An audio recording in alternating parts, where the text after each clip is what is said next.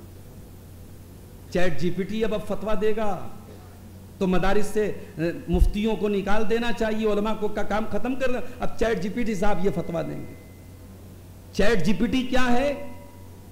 Artificial intelligence, machine کے دوارا, machine کے ذریعے بنائی گئی عقل اور ذہانت ہے. اس کو ہم چیٹ جی پی ٹی بولتے ہیں, اس کو جیمنی بولتے ہیں, اس کے کئی الگ الگ ورژن آتے ہیں. اس کے اندر ڈاٹا فیڈ کیا گیا, اس کو ایک آرٹیفیشیل عقل دے دی گئی. وہ انسانی عقل نہیں ہے, وہ مشینی عقل ہے. اب مشینی عقل ہے تو ظاہر ہے کہ وہ اپنے حساب سے جواب دے گی. اسے اگر معلوم ہو جائے کہ اس کا موبائل چلانے والا سود اور بیاج کا دھندا کرتا ہے اور وہ پوچھے گا کہ سود کا کاروبار کرنا کیسا ہے, تو کہیں نہ کہیں وہ سافٹ کارنر دکھائے گا کہ بھائی ٹھیک ہے آپ سود کا کام کر سکتے ہیں. اور یہ بات میں تجربات کی بنیاد پہ کہہ رہا ہوں. ایک رافضی آدمی, ایک صحابہ کو گالی دینے والا آدمی, وہ اپنے چیٹ جی پی ٹی سے پوچھتا ہے کہ کون صحیح ہے, شیعہ صحیح ہے یا سنی صحیح ہے. اس کا چیٹ جی پی ٹی بولتا ہے کہ نہیں شیعہ صحیح ہے, شیعوں کا عقیدہ صحیح ہے, ان کا نظریہ صحیح ہے. تو آپ اگر علماء کی جگہ آپ موبائل کو دے رہے ہیں, انٹرنیٹ کو دے رہے ہیں, تو آپ اپنی ہلاکت کو خرید رہے ہیں, آپ اپنے دین کو ہلاکت میں ڈال رہے ہیں. اسی لیے اللہ کے پیارے نبی فرماتے ہیں قیامت کے پہلے کیسا دور آئے گا, ان اللہ یقبض العلم انتزاعا ينتزعه من العباد. اللہ تعالیٰ دنیا سے علماء کو اٹھا لے گا. حتی اذا لم یبقی عالما, یہاں تک کہ جب علماء نہیں بچیں گے, اتخذ الناس رؤوسا جہالا, لوگ جاہلوں کو اپنا سردار بنا لیں گے. فسئلوا فافتوا بغیر علم فضلوا واضلوا, اور جاہل فتویٰ دیں گے اور خود بھی گمراہ ہوں گے اور دوسروں کو بھی گمراہ کریں گے. فیس بک پر مفتیوں کی بھرمار ہے. اور اب حالات یہ ہیں کہ عید میلاد النبی کی نماز تک پڑھی جا رہی ہے. پڑھانے والا بھی تو کوئی سو کالڈ عالم ہی ہوگا, کوئی مفتی ہی ہوگا. تو فیس بک اور سوشل میڈیا پر اس طریقے کے برساتی مفتی بہت مل جائیں گے. آپ کو پہچاننا پڑے گا کہ قرآن و حدیث کے جانکار علماء کون ہیں. کون وہ علماء ہیں جو قرآن و حدیث کو سیکھ کر کے اس کی صحیح تعلیم دے رہے ہیں. ان علماء سے جڑنا پڑے گا میرے پیارے ساتھیوں, ورنہ ہم دن بدن دین سے دور ہوتے چلے جائیں. آج ہم دین سے دور کیوں ہیں؟ ہماری خواتین جو ہماری آبادی کا نصف حصہ ہے, بلکہ علماء نے لکھا ہے کہ ہماری آبادی کا نصف حصہ عورت ہے, اور باقی نصف حصے کو, باقی آدھے حصے کو جنم دینے والی بھی عورت ہے. اس لیے عورت کو کبھی کمزور نہ سمجھیے, عورت کا رول بہت بڑا ہے سماج کے اندر. یہ عورت کہاں جا رہی ہے آج؟ اس عورت کو ایسی پٹی پڑھائی گئی کہ اس نے پردے کو غلامی سمجھ لیا, اس نے شوہر کی خدمت کو غلامی سمجھ لیا. یہ ہوٹل کے کاؤنٹر پر بیٹھ کر ہزاروں کسٹمر کا دل لبھائے, وہ غلامی نہیں ہے. اپنے شوہر کی خدمت کرے تو غلامی ہے, اپنے بچوں کا کام کرے تو غلامی ہے. میرے بھائیوں, یہ اس کو کیا کہا جائے؟ جنو کا نام خرد رکھ دیا, خرد کا جنو. کیا اس کو کہا جائے کہ آج عورت کو غلام بنا کر یہ کہا جا رہا ہے کہ ہم آزاد کر رہے ہیں. اسلام نے عورت کو غلام نہیں بنایا, اسلام نے عورت کو اس کا صحیح مقام دیا ہے. اسلام کہتا ہے کہ اے عورت, تو انتہائی قیمتی دولت ہے دنیا کی. وَخَيْرُ مَتَاعِ الدُّنْيَا الْمَرْأَةُ الصَّالِحَةُ, تو دنیا کی سب سے قیمتی دولت ہے. تیرا جسم اتنا حقیر نہیں ہے کہ دنیا کی ہر شہوت بھری نگاہ تجھے دیکھے. تجھے پردے میں رہنے کا حکم ہے. تجھے ہر غیر محرم سے اپنے جسم کو چھپانا ہے. وَلَا يُبْدِينَ زِينَتَهُنَّ, اے عورت تجھے اپنی زینت کو ظاہر نہیں کرنا ہے. تو جیسے تیسے دوپٹہ کہیں بھی رکھ کے چلی جائے گھر کے باہر نہیں. قرآن میں اللہ بتاتا ہے تجھے دوپٹہ اوڑھنے کا سلیقہ بھی اللہ قرآن میں سکھاتا ہے. وَلْيَضْرِبْنَ بِخُمُرِهِنَّ عَلَى جُيُوبِهِنَّ, اے مسلمان عورت تیرا دوپٹہ تیرے گریبان پر ہونا چاہیے. تجھے اس بات کی اجازت نہیں ہے کہ تو سوشل میڈیا کے ذریعے اپنی خوبصورتی کی نمائش کرے. تیرا دین تو تجھے یہ تعلیم دیتا ہے وَلَا يَضْرِبْنَ بِأَرْجُلِهِنَّ لِيُعْلَمَ مَا يُخْفِينَ مِنْ زِينَتِهِنَّ, کہ تو جب زمین پہ چلے تو تیرے پائل کی آواز بھی اتنی تیز نہ ہو کہ تیرے پائل کی آواز غیر مردوں کے کانوں تک جائے. تیرا دین تو تجھے ایسے پردے کی تعلیم دیتا ہے. اگر دنیا کی نظر میں یہ غلامی ہے تو میری پیاری ماں اور بہنوں, یہ غلامی قبول کر لو. اللہ کی غلامی غلامی نہیں ہے, رسول کی غلامی غلامی نہیں ہے, دین کی پابندی غلامی نہیں ہے. غلامی تو یہ ہے کہ ایک عورت ہزاروں لوگوں کی نوکرانی بن جائے. اسلام تو آپ کو مہارانی بنانے کا حکم دیتا ہے. اسلام آپ کو رانی بناتا ہے اور آپ نوکرانی بننے پر تلی ہوئی ہیں. اسلام کہتا ہے کہ آپ رانی بنے, آپ کے لیے دنیا کام کرے. آپ بیوی ہیں تو شوہر آپ کے لیے کام کرے, آپ ماں ہیں تو اولاد آپ کے لیے کام کرے, آپ بیٹی ہو تو آپ کا باپ آپ کے لیے کام کرے. اور آپ تلی ہوئی ہیں کہ نہیں, ہمیں جاب کرنا ہے, ہمیں بزنس کرنا ہے, ہمیں دنیا کے لیے کام کرنا ہے. اللہ نے آپ کو رانی بنایا, آپ نوکرانی بننے پر تلی ہوئی ہیں. اور اگر ہم قرآن و حدیث کا مطالعہ کریں, عورت کے لیے جنت میں جانا آسان ہے. اللہ تعالیٰ نے اور اس کے رسول نے عورت کے لیے جنت میں جانے کو آسان کر دیا ہے. بہت ساری ذمہ داریاں مردوں پر ہیں, عورتوں کو ان ذمہ داریوں سے بری رکھا گیا. عورت سے کہا گیا 4 کام کر لے تو جنت میں چلی جائے. اذا صلت المرأة خمسها وصامت شهرها وأطاعت زوجها وأحسنت فرجها دخلت من أبواب الجنة شاءت. عورت اگر 4 کام کر لے, وہ جنت کے جس دروازے سے چاہے وہ جنت میں جا سکتی ہے. نماز کی پابندی کر لے, رمضان کا روزہ رکھ لے, اپنے شوہر کی اطاعت کرے. شادی کے بعد ایک عورت کی ذمہ داریوں میں سے ایک ذمہ داری ہے کہ وہ اپنے شوہر کی اطاعت کرے. اسلام ایسی فیملی کی تعلیم نہیں دیتا ہے جہاں بیوی کا دماغ اتنا چڑھا ہو کہ وہ شوہر کی خدمت کو اپنی توہین سمجھتی ہو. نہیں, اسلام شوہر کی اطاعت کو بھی عورت کے دین کا ایک حصہ قرار دیتا ہے. اگر میری آواز میری ماں اور بہنوں تک پہنچ رہی ہے, میں ان کو یہ پیغام بھی دینا چاہوں گا کہ آپ کے لیے جیسے نماز کی پابندی ضروری ہے, جیسے روزے کی پابندی ضروری ہے, جیسے آپ کو اپنے مال کی زکات دینا ضروری ہے, ویسے ہی آپ کو اپنے شوہر کی اطاعت کرنا بھی ضروری ہے.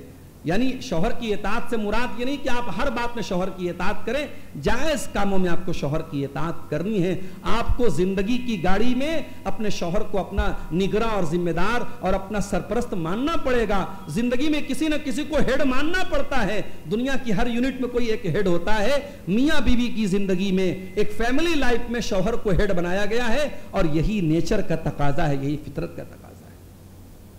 بھائی دلہ پور اسٹیشن پر ایک عورت جا رہی ہے اپنے شوہر کے ساتھ, شوہر خالی ہاتھ جا رہا ہے اور عورت کے ہاتھ میں 4 بڑے بڑے بیگ ہیں. عورت لاد کے جا رہی ہے. دنیا کیا بولے گی, یہ نارمل ہے یا عجیب ہے؟ دنیا کہے گی یہ تو عجیب بات ہے. یہاں مساوات کا کوئی نعرہ نہیں لگائے گا. دنیا یہی کہے گی بڑا ظالم شوہر ہے, 4 بڑے بڑے بیگ بیوی لاد کے چل رہی ہے, شوہر خالی ہاتھ چل رہا ہے. اسلام نے مرد اور عورت کی مساوات کا نعرہ نہیں لگایا ہے. اسلام نے عدل کا نعرہ لگایا ہے. اسلام کی تعلیم یہ ہے کہ جہاں جو ذمہ داری شوہر کی ہے وہ شوہر ادا کرے, جہاں بیوی کی جو ذمہ داری وہ بیوی ادا کرے. مجھے ایک اسٹیٹمنٹ یاد آیا, ایک بیان یاد آیا. بنگلور میں ہماری جماعت کے 2 عالم ہیں, مولانا عبدالعظیم مدنی اور مولانا عبدالقدیر عمری. دونوں اچھے عالم ہیں, خطیب ہیں, دائی ہیں. دونوں فلائٹ میں سفر کر رہے تھے اور اتفاق سے فلائٹ کی جو پائلٹ تھی وہ کوئی خاتون تھی. تو مولانا عبدالقدیر صاحب نے مولانا عبدالعظیم سے پوچھا کہ شیخ یہ جو منظر ہم دیکھتے ہیں کہ بھئی فلائٹ میں عورت پائلٹ بنی ہے, فلائٹ چلا رہی ہے, تو کیا یہ منظر دیکھ کر کے ہمیں یہ احساس نہیں ہوتا, کیا کہیں یہ فیلنگ نہیں آتی کہ ہم اپنی عورتوں کو ان سب چیزوں سے محروم کر رہے ہیں؟ آج عورت کہاں پہنچ گئی, وہ فلائٹ چلا رہی ہے, فلائٹ کی پائلٹ بن گئی, پلین کی پائلٹ بن گئی, اور ہماری عورتیں جو ہیں ان سب چیزوں سے دور ہیں. تو کہیں ایسا تو نہیں کہ ہم اپنی عورتوں پر ظلم کر رہے ہیں؟ تو مولانا عبدالعظیم مدنی نے بڑا پیارا جواب دیا, اور وہ جواب در حقیقت اسلام کی تعلیم کی روشنی میں دیا گیا جواب. مولانا نے کہا کہ یہ عورت اگر پلین نہیں چلائے گی تو زندگی نہیں رکے گی. کوئی مرد پائلٹ بنے گا, پلین چلتا رہے گا. عورت اگر پائلٹ نہ بنے تو دنیا نہیں رکے گی. اس کا الٹرنیٹ مرد بن سکتا ہے, مگر اس عورت کا جو کام ہے, ایک بیوی کی جو ذمہ داری ادا کرنا ہے, ایک ماں کی جو ذمہ داری ادا کرنا ہے, یہ مرد کبھی ادا نہیں کر سکتا. ایک مرد کبھی بچے کو جنم نہیں دے سکتا, ایک مرد کبھی بچے کو دودھ نہیں پلا سکتا, ایک مرد کبھی وہ کام نہیں کر سکتا جو ماں کرتی. اس لیے اسلام یہ تعلیم دیتا ہے کہ عورت وہ کام کرے جس کا کوئی الٹرنیٹ نہیں ہے. عورت اگر اپنا وہ کام چھوڑ دے گی تو اس کا کوئی الٹرنیٹ نہیں ہے, کوئی اس کا کوئی متبادل نہیں ہے, کوئی اور آپشن نہیں ہے. اگر عورت اپنا وہ کام چھوڑ دے گی تو سماج برباد ہو جائے گا. آج سماج برباد ہے میرے بھائی. جس سماج کی لڑکیاں بے حیا ہیں, جا کے پتا کرو وہ کیوں بے حیا ہوئی ہیں.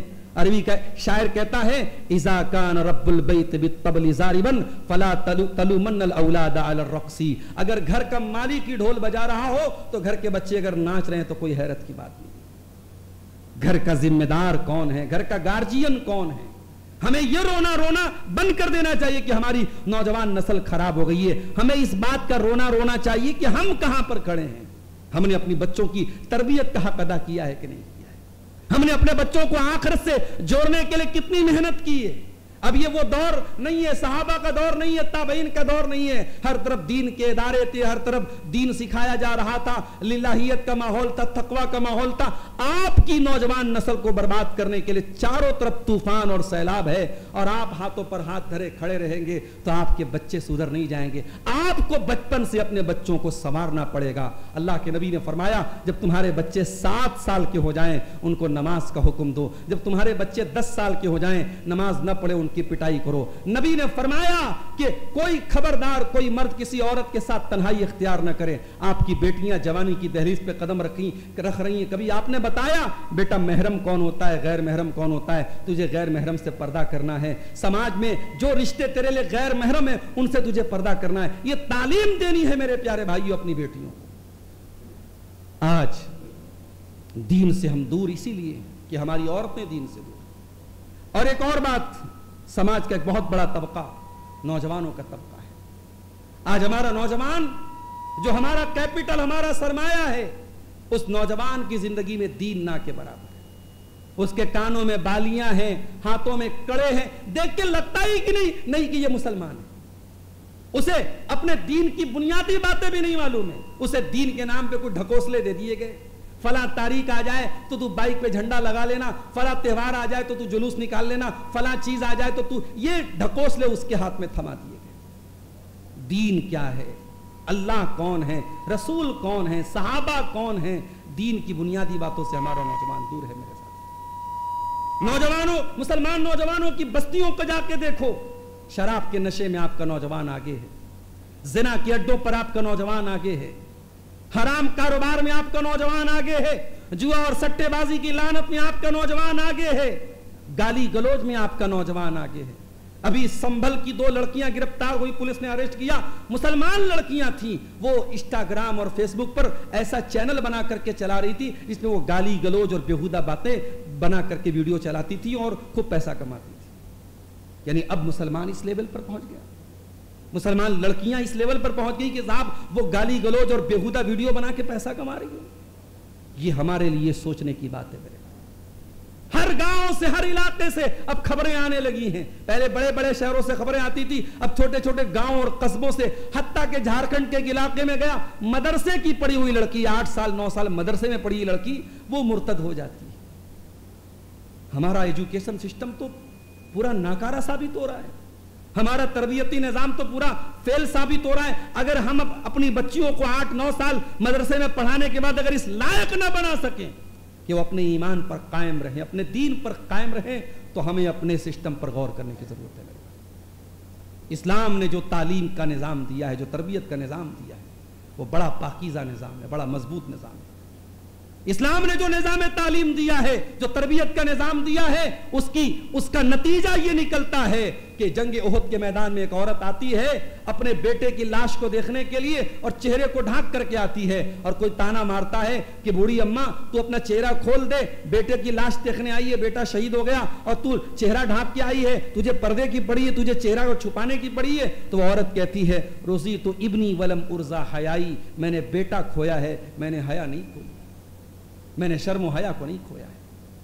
تو وہ سسٹم میرے پیارے بھائیوں، ہمیں وہ تربیت اپنے بچوں کو دینا ہے. اخیر میں قرآن کریم کی جو آیت میں نے سورہ بقرہ کی پڑھی تھی آپ کے سامنے دوسرے پارے کی، اسی آیت کو میں ریپیٹ کرنا چاہتا ہوں. یا ایھا الذین آمنوا ادخلوا فی السلم کافہ، اے ایمان والو اسلام میں پورے کے پورے داخل ہو جاؤ، برائے نام مسلمان نہ بنو. مسلمان کی پہچان اس سے نہ ہو کہ وہ گوشت کھاتا ہے، مسلمان کی پہچان اس سے نہ ہو کہ صاحب وہ ٹوپی لگاتا ہے. مسلمان کی پہچان اس کے کردار سے. آپ دھامو پور جیسے گاؤں میں ہو تب بھی، اور آپ مئو جیسے قصبے میں ہو تب بھی، آپ اپنوں کے بیچ میں ہو تب بھی اور دوسرے مذہب والوں کے بیچ میں ہو تب بھی، آپ جہاں پر بھی ہوں اپنے دین اور ایمان کے ساتھ، اپنے نبی کی سیرت کے ساتھ آپ دنیا کو یہ پیغام دے کہ مسلمان ایسا ہوتا ہے۔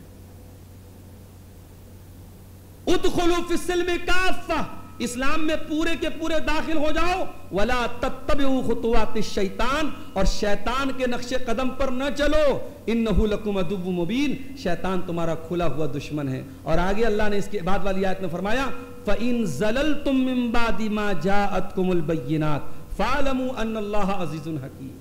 اے ایمان والو، اگر ہماری روشن آیتوں کے آنے کے بعد اور دلائل کے آنے کے بعد اور قرآن کے اترنے کے بعد بھی اگر تمہارے قدم بہک رہے ہیں اور تم لڑکھڑا رہے ہو تو جان لو کہ اللہ بہت طاقتور ہے۔